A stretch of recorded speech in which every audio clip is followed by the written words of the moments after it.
Thinking how it is so nice to start with some prayers of gratitude. I have been meaning to incorporate that in our morning discussions. So, Keshavi, I see you on top of my screen. Would you mind to invoke the gratitude prayers? Excuse me. Om Ajnanatimirandasya Gyananjanashalakaya Chakshurunmilitam Yena Tasmai Shri Guruve Namaha Yontak Praveshimamavachimamam Prashuptam Sanjeevayakta Shakti Darasvadamna Anyam Sahasra Charana Shravana Tvagadim Rana Namo Bhagavate Purushaya Tukyam. Thank you for invoking auspiciousness. So, I was thinking what to share with all of you, and as we live our lives and we interact with one another, many thoughts for meditation show up. And so I thought, why not discuss some relevant, current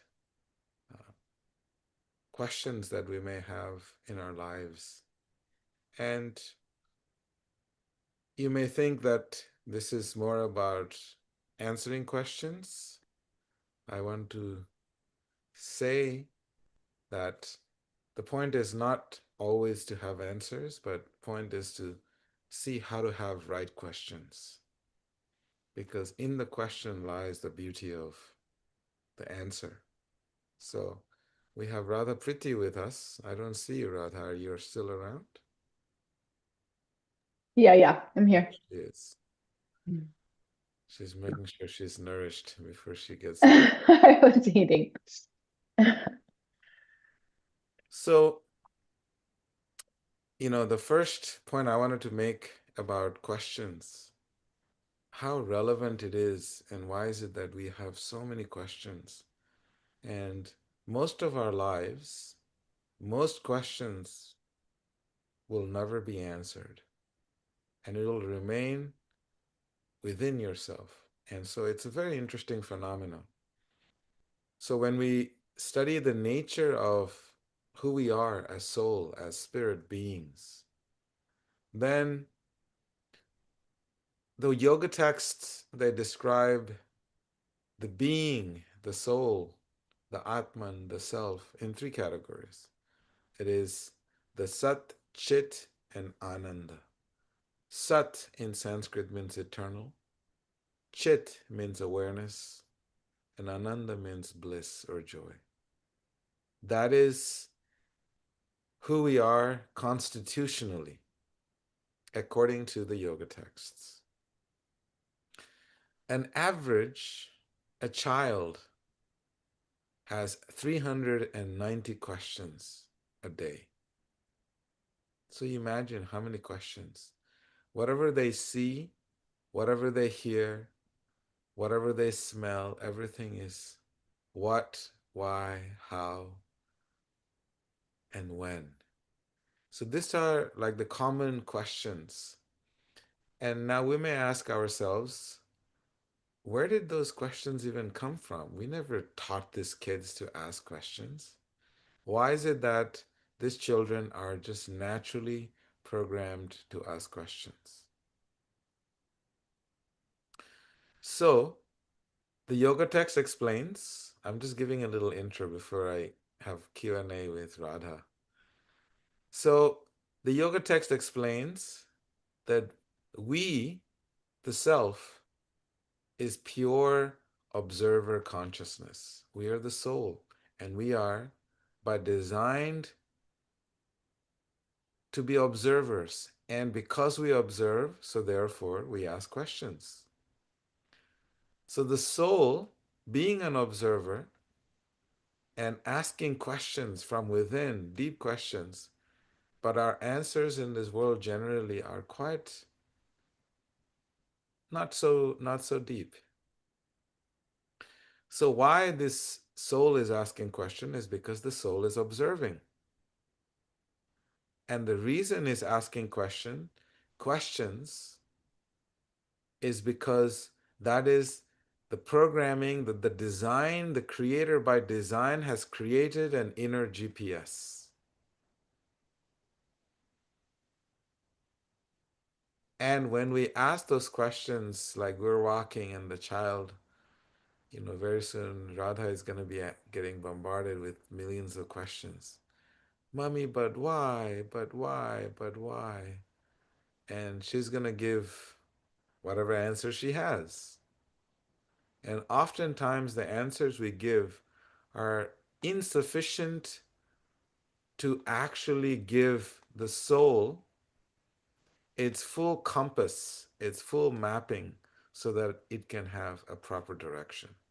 So our inner GPS gets somewhat confused and lost with the answers that we feed the soul. So therefore, this chit sakti or awareness or just curiosity is how we are built, and we cannot change that. We will continue to ask questions till we kick the bucket, as they say it. We are continue going to ask. So the sages are explaining that the soul, by design, the dharma of the soul is to ask questions. We have to ask questions because those questions will lead us to our truth. And because we are not always situated in our heart, what happens is we often forget who we are, where we are. So, these dharma questions, the nature or this essence of dharma, the principle of the moral compass inside of us, make sure that we continuously ask questions. It is not an optional quality of the soul. By design, we have to ask questions. It's not optional. You will always ask questions. You may not verbalize it. You may not ask it in to the right people at the right places at the right time, but those questions will always linger in your head. And this is strictly because we are in a world called a world of matter. This world is called the material world, and we are spiritual beings. So there is a missing link here because it is not in congruence with who we are. This world is not congruent. And so therefore, we have a state of confusion. We want everything to be perfect, everything to be eternal, relationships to last forever, our awareness and our nature to be happy is who we are. And so we're having some issues. And the issue is that we have forgotten our identity, and the GPS that is being fed to us is insufficient. The information, the data that is being fed to us is insufficient. So there is these two qualities that is constantly lingering within us. One is loss of memory, and the other is longing. That means loss of memory means we have forgotten who we truly are and what we are and why we are. And the other is the deep longing from within the heart. So therefore, the sages are saying every wisdom text, the library of wisdom text, always begins with questions and ends with questions. Bhagavad Gita begins with questions. Arjuna is lost, he's forgetful, he's longing for something. And what does it do? He asks questions. Krishna, what should I do? You're my best friend. You're all I got. Please help me out here. I need some help. You may notice that that's in everybody's life. Whenever we are lost, we're forgetful, we have certain longing, we reach out to friends and we ask these questions. Beginning of the Gita is starting with questions. And the end of Gita, you'll see Krishna tells his friend, hey, you have asked me all these questions. Arjuna said, what should I do? Krishna says, do what you think is best. So this is how the Gita begins and ends. And you'll notice that all Vedic ancient texts begin with these deep questions. So, since we have 390 questions average a day, you imagine a lifetime of a person, how many questions we ask and how many actually get answered and how many remain unanswered. So we thought, let's dive into some questions that are just raw, real, and that are relevant to our lives. And then we'll discuss how the wisdom texts are so unique. The same questions that we ask in this world can be categorized in the three modes of material nature. And it's so beautiful how those same questions can take you up or take you down, and how these questions are going to be our constant, eternal companion as long as we live in this material world. So, Radha, what are some things that we should, you all are welcome to ask any questions. And, as we started this discussion, questions are the path to the truth. Brahma Samhita starts with questions, Atato Brahma Jigyasha. Who are you? Why are you here? What are you doing? So, we'll see. So, Radha, what do you think? Veda, I didn't have time to research questions that people are asking right now, but I can I can ask you questions that are relevant to my life, things that I'm struggling with. Can, I that's don't know probably if, the best I I don't know got if for you you're right now. supposed I don't know if you're supposed to investigate questions. Okay, good, because I don't know all I know is what I'm struggling with, and maybe I can ask you that. Please. You're gonna make fun of me too, because this is something you always give me a hard time about. But oh, good, John has a question too, so maybe he can go after that. Um, but I struggle Have so your much. questions and we'll just have fun. Oh, great. I struggle so much with this controller mentality.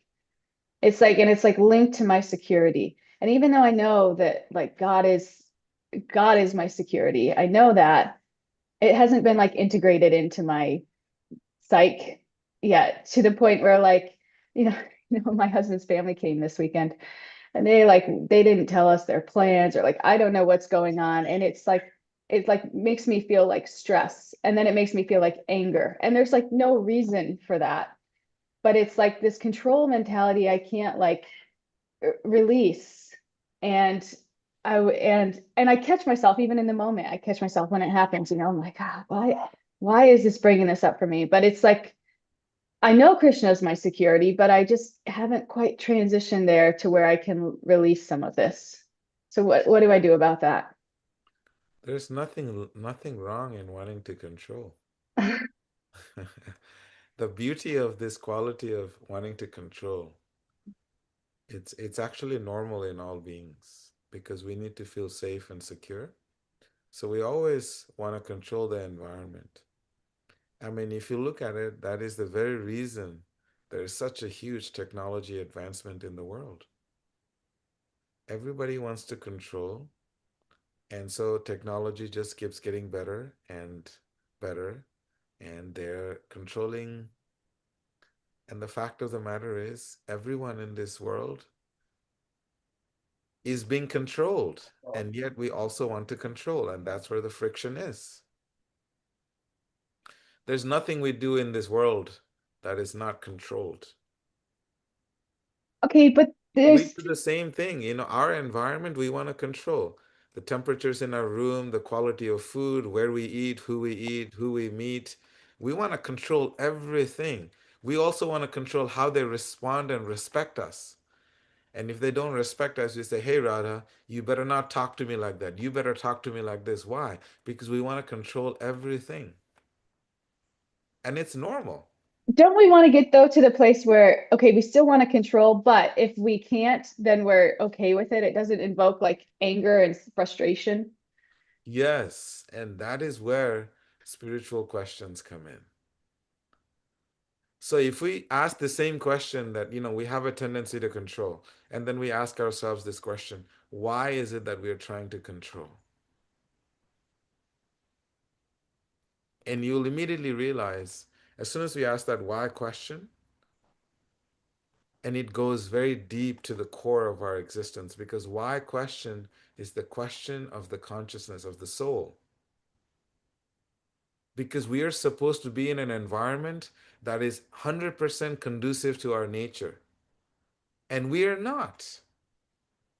And so, therefore, because we're in an environment not conducive to who we truly are, we want to try and control. And so, therefore, these deep questions as to why is it that we want to control? And that goes again in the questions in the mode of goodness. It transcends the material realm of existence. It's not because I just want this person to just be nice to me.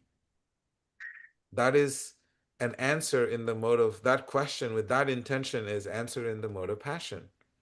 We just want to control our environment, material environment. No.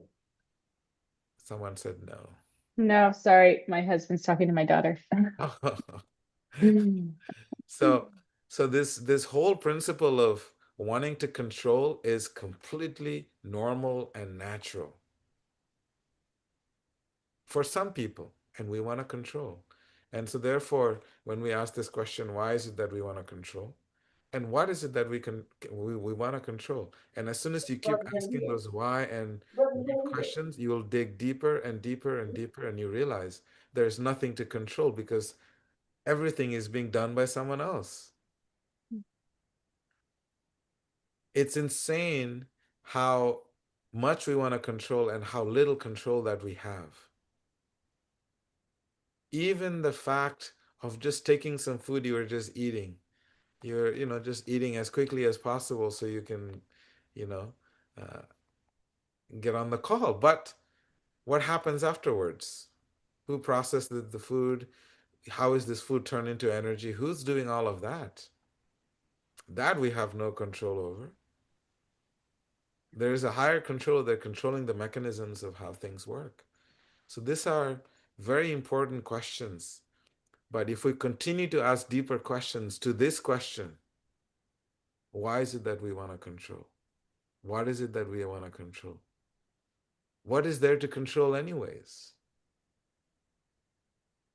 You will realize that there is nothing to control, and therefore you will actually accept the world as it is and surrender that there is a higher power. Well, whoever and whatever that higher power is, I surrender because obviously I can't control. The only thing we can control is our response to all the disturbances in this world and all the things that we cannot control. And I have my own issues. I remember as a child, I felt like claustrophobic because what we ate was controlled, where we slept, how long we slept was controlled, what we studied was controlled, what we thought was controlled. Everything was in a very controlled environment. And control is actually not a bad thing. There is good control and there is bad control. When we have desires to have ice cream at middle of the night and your body wants to sleep and you want to have ice cream and that strong desire is there, it'll be good to go through this process of asking questions and controlling your urge to indulge in having a gallon of Breyer's ice cream in the middle of the night in the winter because you're just feeling the urge. So that may be a good control, a good restraint. So, you know, everyone has it. You're not exceptional to wanting to control. What do you think? Okay, so you're saying to ask why several times so you get to the root of it, and this will help kind of dissolve it because you'll get to the very root of it, which is that we don't even really have any control except our ability to respond. So Yes. yeah, You know, and go ahead. no, you go. You know, when we study the yoga texts, they're so profound because it is just filled with questions after questions and more questions and questions of those questions. And all of this is done with the sincere mood of knowing our truth. Each one of us have our own truth, and we need to find our truth. When Krishna and Arjuna is having this discussion in the Gita as best friends, Krishna is actually explaining to Arjuna, hey, I know you got a bunch of questions, but let me tell you, man, you need to have the right mood of asking questions because everybody asks questions for the wrong reasons. A lot of the time, we want to just ask questions to sound cool or like I'm smart or I want to prove you wrong. So many other motives are there to ask questions. But Krishna is explaining three very important principles. He tells Arjuna, you should ask questions. Pranipatena pariprashnena sevaya. Pranipat means to submissively ask yourself these questions. Don't challenge yourself. You got to be kind to yourself. Humbly ask yourself. You have to humbly approach yourself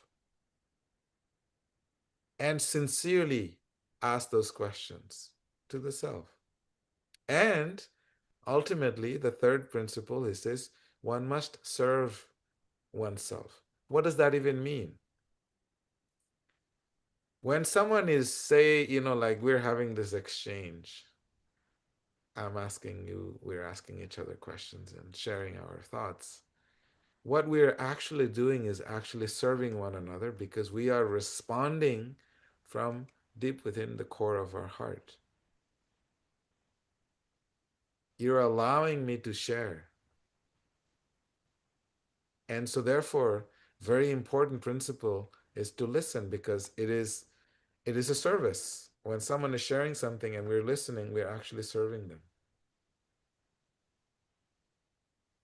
And vice versa.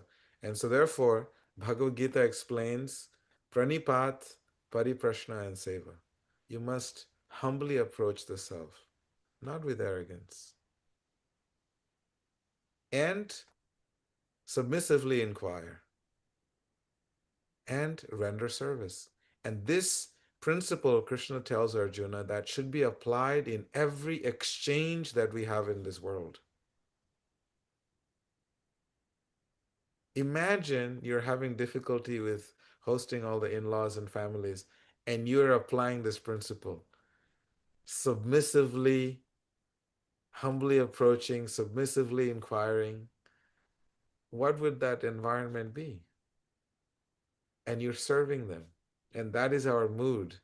Then what happens is the most beautiful exchange because we have nothing but questions, and all of those turn into beautiful exchange of loving relationships.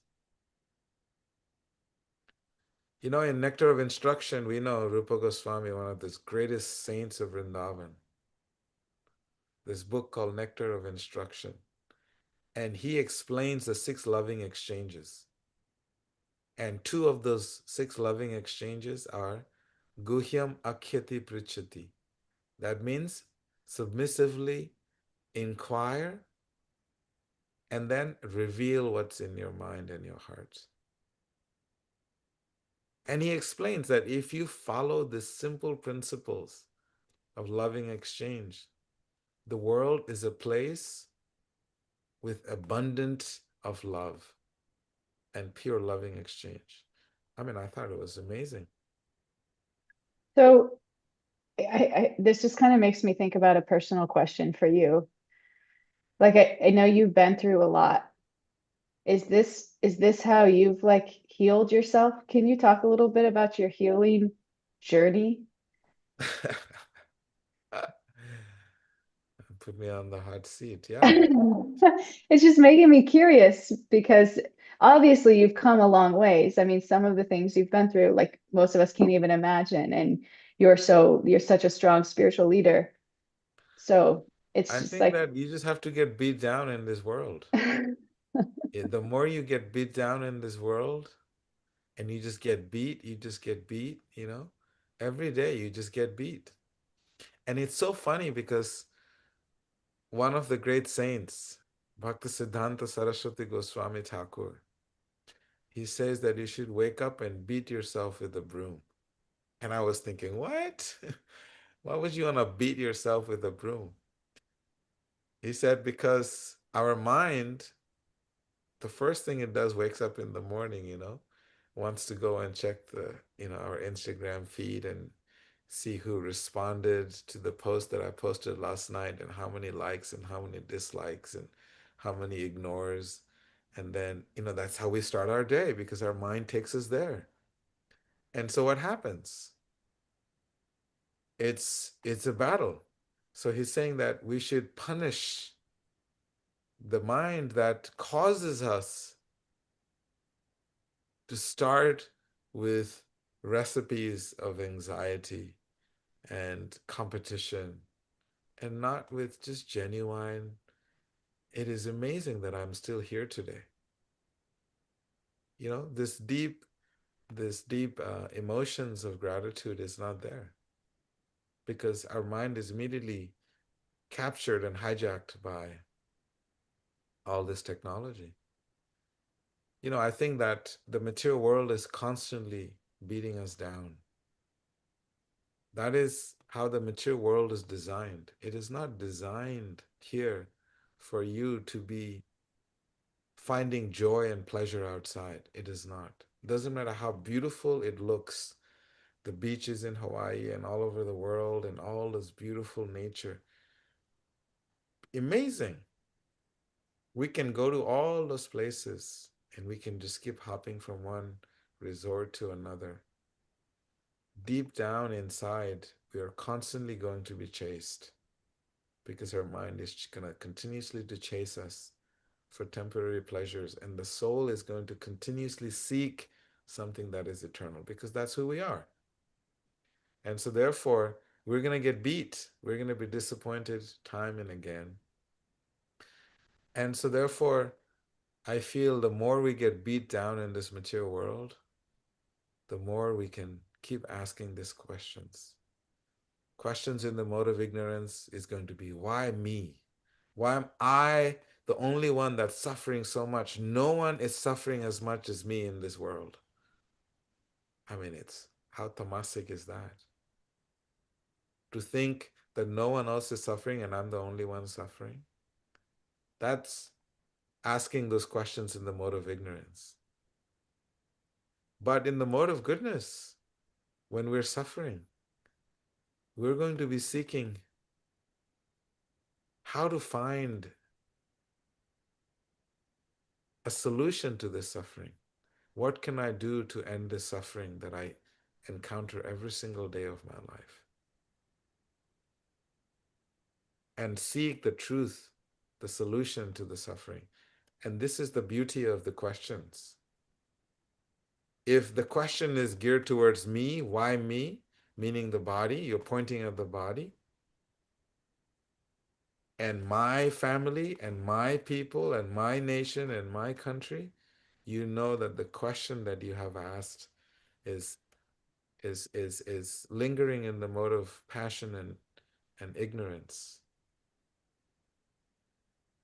And the minute we ask those questions to the soul, all our sufferings, all those add so much beauty and ability to completely transcend the material world in our pursuit.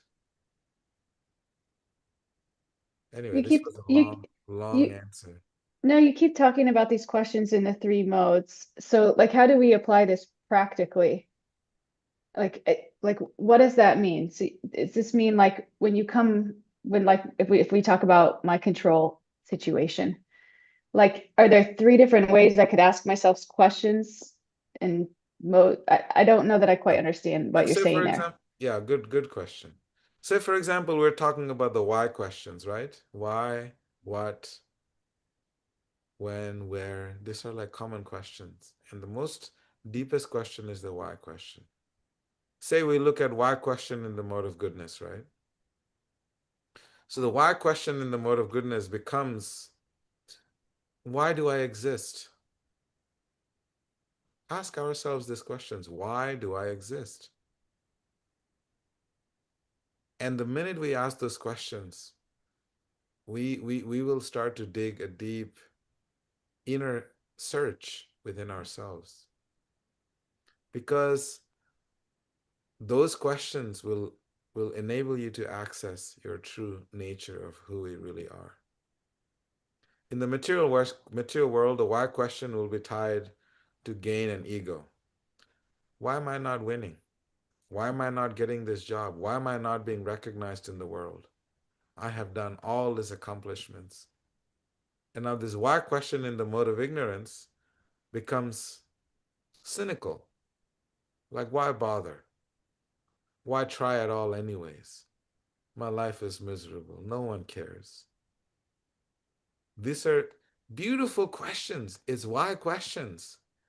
But imagine how it's gone down the tube.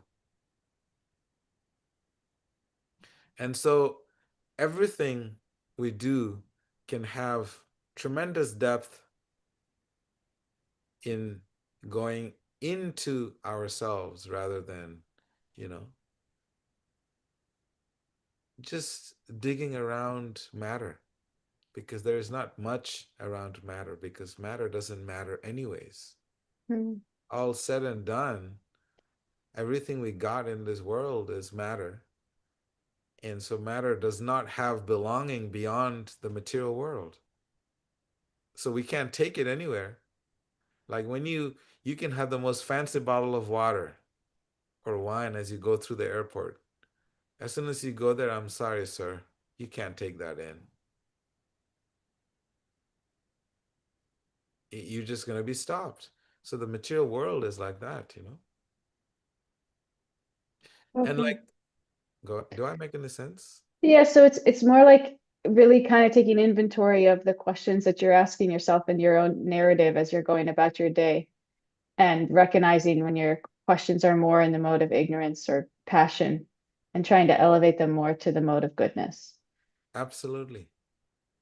And you know, the beauty of it is that as soon as we elevate our questions, our consciousness evolves. And as our consciousness evolves, the questions become even more beautiful. So, like, for example, you know, like why questions, if you ask these why questions, you will naturally realize it's very inspiring,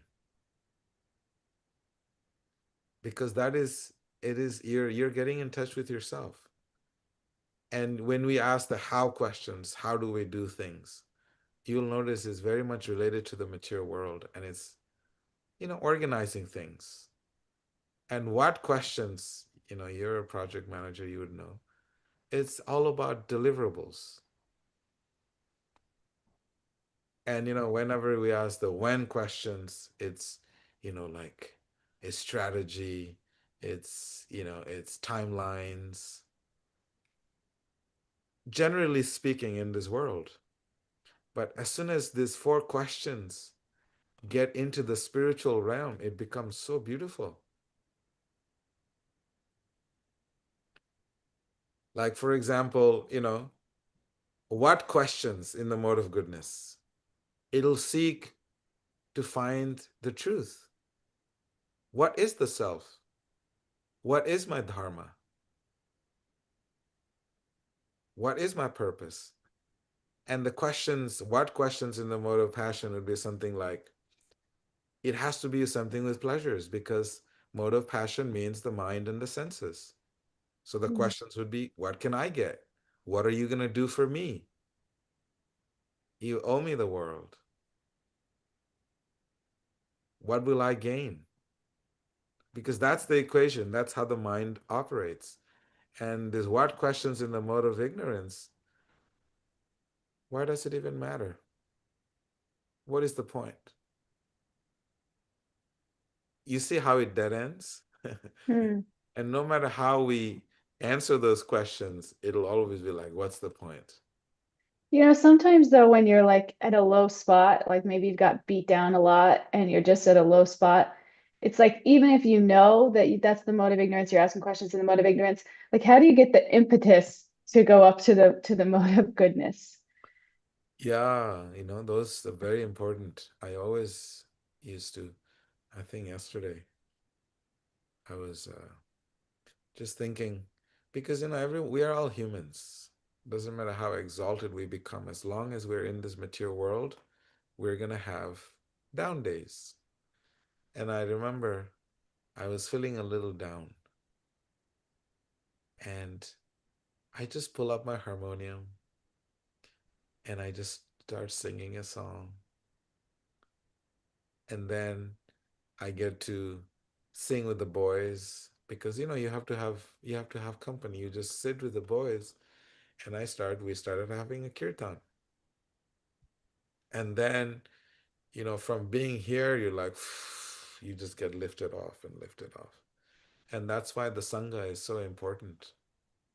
We have to surround ourselves, regardless of what is happening in our lives, always surround ourselves with good Sangha because they can lift us up. Together we can lift. On your own, you'll keep asking darker and darker questions. No one cares about me.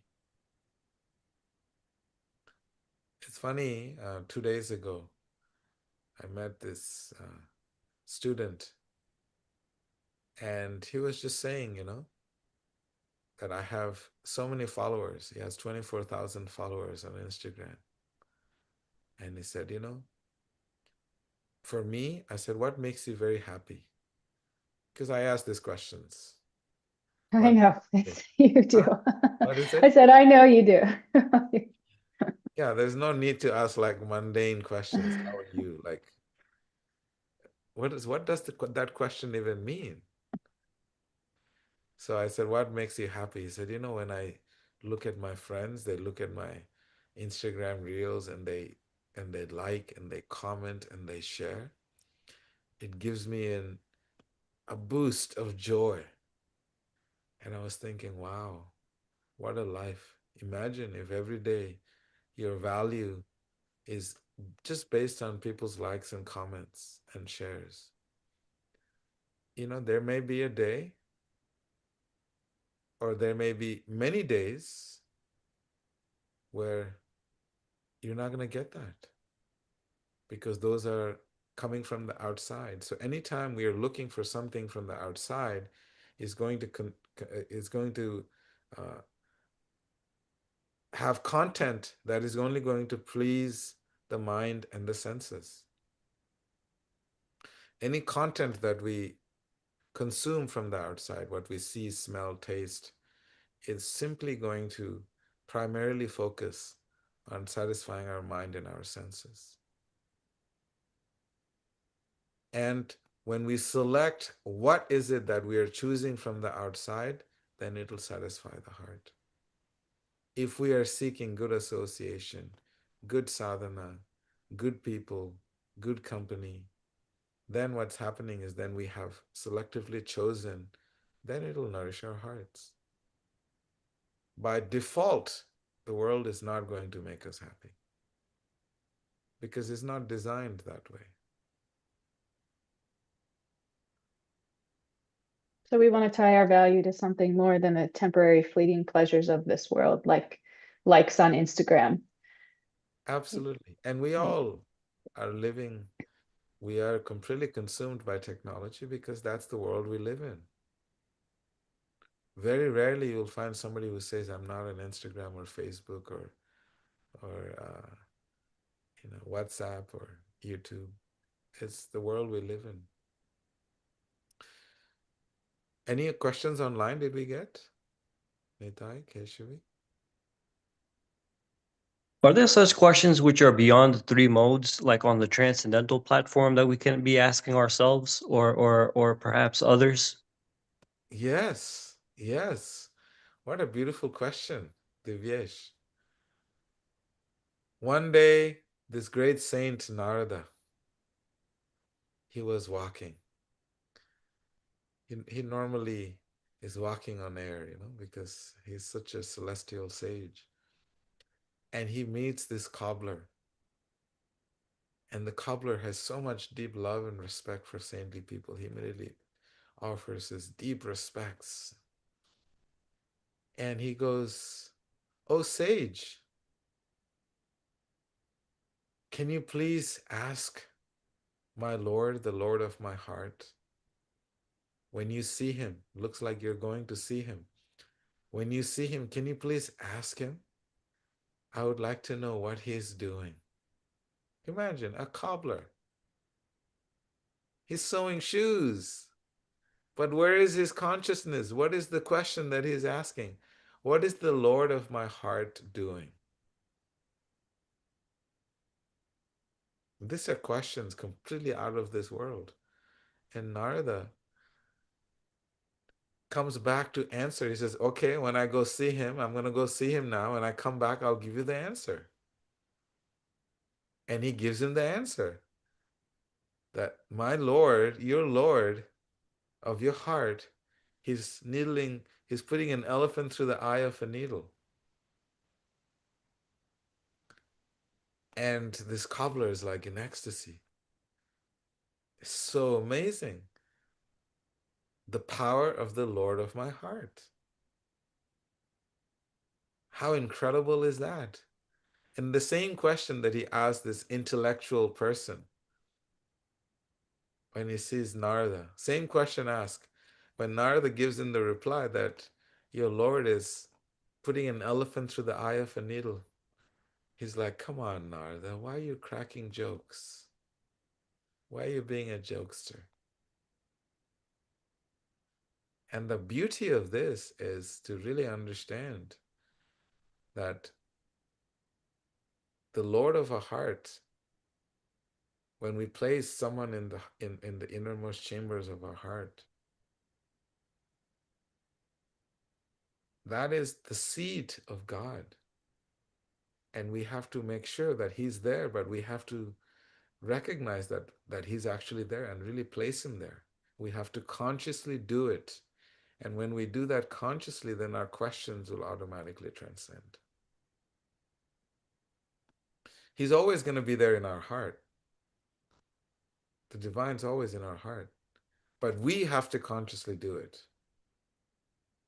When our consciousness is engaged in that act of placing the Lord of our heart in our heart, then our questions transcend because your consciousness just now immediately connected to the supreme consciousness. You just made a connection right there. Otherwise, there is a disconnect. So I don't know if that makes any sense, Divyesh. So my question to you is, what is the Lord of your heart doing, Divyesh? He's always in transcendental bliss. Uh, he's just observing currently, I think, what I'm doing. But he's always likely to respond, especially during moments of complete silence and when there are no distractions, and especially when I keep away my cell phone at a great distance away from me physically. I notice that there's a way to get connected to him when in complete silence. and complete focus. But it takes some, I think some time and practice to do that. But I think there's a way to establish communication with him. Beautiful. I was thinking, Radha, this was my meditation yesterday, just like a random thought, which was, how we are always trying to connect with the world through technology, is our device to connect with the world. And actually, it is the most disconnecting object that we have in our life because it completely takes you away from yourself. And the more we think we're connecting, and all these things that are going in, it has to come out. Everything we hear, it has to come out. Everything we see has to come out. Everything we taste has to come out. And it comes out of this mouth. And it's so painful and can be so hurtful because we have consumed it. If I see something, I'm going to have to share that with someone because it cannot remain inside. The mind is going to explode. The amount of data is being poured into this little head. I'm going to become crazy. With the idea of connection is going to help me and heal me, it's filling my head up with so much data, and I need to share that with somebody. And so therefore, our consumption has to be very carefully considered. Careful consideration is a must. And therefore, whenever we do anything, we must ask questions. Why should I spend time 2 hours watching YouTube videos, cat videos? Cat videos are the most popular videos that is ever being watched. And I then didn't know that. Is that real? How do you know that? it's Cats? it's real. Research it. Someone researched it and told me, because I don't do that kind of research. Funny. Cat videos, dog videos are like is the most hottest search. And then we have to share that, and you can't quite share it. Then you feel like, oh my God, I can't tell Radha how pretty this cat and what the cat backflip, triple, you know, it's difficult. Yeah. What we consume, we become, right? Yes. So anyway, what is your conclusion of asking questions, Radha? I love asking questions. I have no problem asking questions. Um, I think your questions have to be real, like you said, and vulnerable, and have to be connected to the right intention, which is growth and connection to source. And if we can really check our intentions and kind of marry them to that, then our questions can transform us and our lives completely. Questions both to people like you, people that have lived and walked the path and have wisdom and experience to share, and then questions to ourselves too, so that we're continuously like checking ourselves, because we're going to need that. We're going to need that, to stay in our lane. So when we veer off a little bit, we can check ourselves. And if we veer off a lot, somebody like you can check us. And if we come to a stop sign, can call someone like you again. It's like, yeah, questions are essential to be good at anything in life. And if we want to be good at our spiritual practice, meaning we want connection with source, it's paramount, right? Mm. Keshavi, what would you share? Your thought on asking questions. You always ask questions. Every time you meet anybody, you always ask questions. I mean, what I was thinking of was when you were asking, when you were going through the 3 modes of the questions and the passion question, like, why am I not winning? Why am I not being recognized? That kind of thing. Couldn't we turn that question into a positive thing by having a mode of goodness answer? Like, why am I not winning? Like I guess ignorant response would be I'm not worthy, I'm not worth anything. A passion response would be, I don't know, something you don't like about the other person. But then a mode of goodness response could be, um, there's some lesson that I should be learning from this. And you have to kind of think of the deeper question. So anyway, that's kind of what I was thinking, but otherwise I love everything that you guys were sharing. The better question, maybe, would be, what can I do better? How can I make this better? How can I enhance this? I Okay. was always told, as a kid, that if you don't have a good question to ask, don't make a fool of yourself. And I used to always wonder why they would tell me that. And then one teacher corrected me and he says, you know what? Just keep asking whatever questions you have, Veda. Even if it is a foolish question, let them think you're a fool. And then he shared this quote with me, and he says that it is better to be a fool for a moment than to be a fool for life.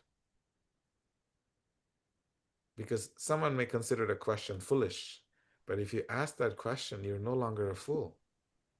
But till you ask that question, you remain in that space of ignorance. Nita, you want to share anything before we end? Any concluding thoughts?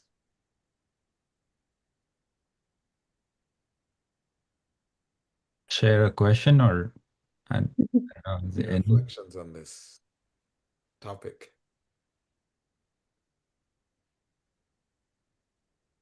Yeah, I think it was a really good topic to discuss different questions we need to ask. And yeah, Thank you, and the Nita. why questions are important, how the why questions are important, and how I was trying to think with access to so much information nowadays, you shouldn't get stuck in asking questions either sometimes because answers are very easy to find nowadays, at least in my head. But you may not find the right answer or the answer you need. So yeah, so I don't know if I have a question, but just a reflection. Thank you, Nitai. Shiba has a question, wants to share something, and then we'll. Yes, my question is more so towards prayers. How can you use your prayers to be able to um, connect in the mode of goodness without it being coming from passion or coming from ignorance? I have more questions to your questions, but I will refrain from asking you more questions. Because, prayer, Shiba, we need to have a definition of it, and it really helps. I always like every word that is someone asks, I like to have some definition. So it really helps me. So prayer based on my definition is a is an emotion of gratitude. So life of prayer means that every day you live a life of gratitude. I mean, waking up, what is it that we don't have? Just thinking of the fact that we used to have two arms and we can breathe and we can see, we can smell, we can taste,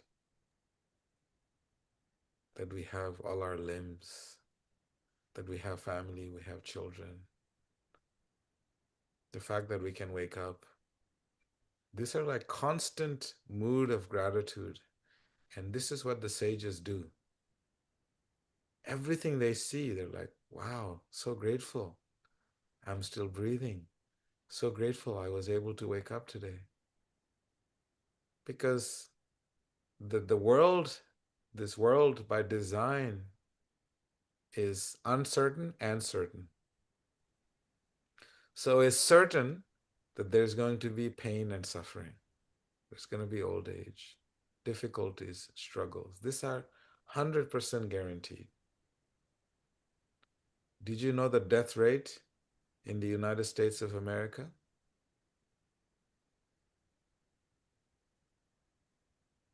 No, I don't. What would be your guess, Shiva? In America, like every day or just total? Yeah, total death rate in the United States of America. Guess, just a guess. Just say 50,000. Percentage-wise? Percentage-wise, was it say 62%? Okay, 62%. You're pretty close because the death rate in the United States of America is 100%. And the death rate in all over the world will be 100% because that's we all have to leave. And so that fear of leaving this world is our dominant thought. And so therefore, the sages are saying, why not live a life of constant gratitude, everything we have. And when you live that life, guess what happens? Fear completely disappears because that is what a life of prayer means. A life of prayer completely destroys fear. It's the secret. If you're afraid of something, start changing your thinking, changing your thought, consciousness, shift it. All the blessings you have. And I guarantee you, this is the sages are saying for thousands of years. How do they live for thousands of years? Because they are grateful about everything. Every moment of their life is a life of gratitude. And so the secret, Shiva, is to always count your blessings every single day, every single minute, every single hour, every single moment. Just living in that. You will be floating. Your feet will no longer touch the ground. That's the real Teflon against the mature world, is putting the blanket of gratitude. That's the armor that protects you and shields you from all difficulties, all anxieties, physical, mental, you name it. I don't know if that helps at all, Shiva. Yes, it helps. So I think just to recap, you're saying prayer should be gratitude based instead of like asking for help. Prayer is gratitude. Mm-hmm. Gratitude is prayer. Would asking for things be more like in the mode of passion, Prabhu? Sure, depends. What are you asking for? Hmm. Can I get $1 million so I can live in a mansion? So prayer is asking for something. Asking for something is mode of passion, yes. Asking for others is mode of goodness. You will notice the sages are always praying, and they're always like this. When they put their hands together, they're praying. What are they praying for? They're praying for your heart. This is what it means. This is the prayer hands. They're praying for your well-being.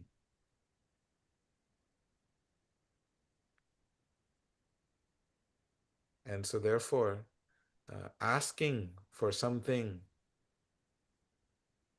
is not prayer in the mode of goodness. Asking for the essence of the truth in others' hearts, asking for the beauty to expand in people's lives who are not able to see light. That is real love. And that's what the sages are doing. They're just continuously in constant mood of prayer for others. And so much so that energy is so strong, is attracting people from all over the world to such people. Why? It's because they're just sharing love. You don't even know. Because they're praying for you. People literally ask me, Veda, can you please pray for me? I have a little prayer book. And I just pray. So, any final words, Radha, before we end? Thank you. No, I think questions are the building blocks to self-realization or stepping stones. maybe better. What do you think of that tagline? Stepping stones to? Self-realization. Can you go a little further? Self-realization and transcendence. Can you go even a little further? Self-realization and transcendence and Galok. I don't know. What do you Okay, got? got it. You got it is living, is living you. That's you. Asking the deepest questions is who you are. It's your dharma. And this dharma is non-negotiable and is not optional. So thank you all so much. So nice to be with all of you. If you have anything you would want us to share, please share with us and send us questions and any topics, and we will discuss it from the Vedic perspectives on any topic. And if anybody wants to come to New Vrindavan in 2 weeks, I think the registration is down. Like we had to take it down because we had to release rooms, but I think I have like a couple spots left that I saved a couple extra rooms. So if you want to come, you can text me and we'll make it happen. It's going to be me and Veda, New Vrindavan. I'm putting my number in the chat just It's in case there's any. almost full, I think. Yeah, I think I have a couple spots left. So You get to be with Brittany too. yeah, she's teaching yoga. It's beautiful, beautiful place. I would highly recommend it. We'll dance with the peacocks and swans. They actually have peacocks and swans. They do. You just have to make Yes. sure the swans, you can't tease them because then they bite you. Then they peck at you. When you feed the swans, you have to mean it. You have to be genuine. I don't know if I'd feed one of those swans. Maybe just look at the swans and, take pictures from a Uh, distance. the peacocks you can feed. They have a white peacock. Yes, they It's so do. cool. Like a white peacock. It's amazing. And remember that swan boat fest thing that they do on Saturday nights where the boat goes around the lake and there's fireworks. It's ecstatic. There'll be lots of kirtan. We'll have our own little fire ceremony. Wonderful food. It'll be so connecting. So Music, breath work. all the things. Maybe we'll have a Q&A session just Why like this, not? Veda. Why not? So join us in West Virginia. Not too far. Text me if you want one of the last spots. Thank you, beautiful souls. Have a wonderful weekend. Thank you.